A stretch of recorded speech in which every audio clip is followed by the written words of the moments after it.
কি গো, কোটিপতির বৌদি আজ আমার মতো ড্রাইভার রে ফোন দিলা, কি ব্যাপার? ভালোবাসি তাই ফোন দিয়েছি। পেশায় ড্রাইভার ছিলাম বলে বিয়ের আগে তুমি আমাকে পুতুল বানিয়ে খেলেছো, আর এখন বিয়ের পরও এসেছো আমার সাথে মজা করতে। আমি তোমাকে নিয়ে একটু মজা করছি না। কোটিপতি স্বামী পেয়ে এখন তো ভালোই থাকার কথা। আমার মতো এই সামান্য ড্রাইভারকে কি আর মনে পড়ে? সবসময় মনে করি তোমাকে। কথাটা মিথ্যে, তাই মানতে পারলাম না। আমি একটু মিথ্যা বলছি না। যাই হোক, সুখে থেকো স্বামীর সাথে, দোয়া রইল তোমার জন্য। আমি একটু সুখে নেই। আচ্ছা, তুমি কেমন আছো? কোটিপতি স্বামী পেয়েও বলছো সুখে নেই, তাহলে আর কি পেলে তুমি সুখী হবা?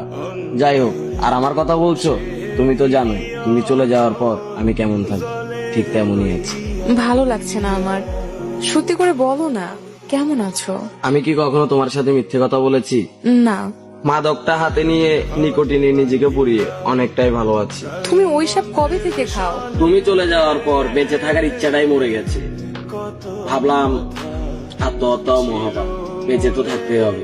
সেদিন থেকে আমার ভিতরগত জুড়ে এই মাদকের বসবাস হয়ে গেছে। আমি জানি এখন আর তুমি আমাকে বিশ্বাস করবে না। কেন?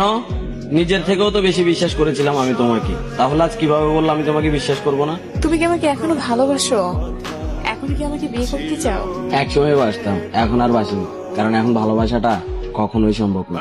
আর বিয়ের কথা বলতেছো, তুমি এখন অন্যজনের হাত, সেদিকে আমি কিভাবে হাত বাড়াবো? তুমি আমাকে এখন এরকম ভুল বুঝলে আমি কিন্তু সরাসরি চলে যাব। ভুল বোঝার কি আছে, যা সত্যি তাই তো বলেছি।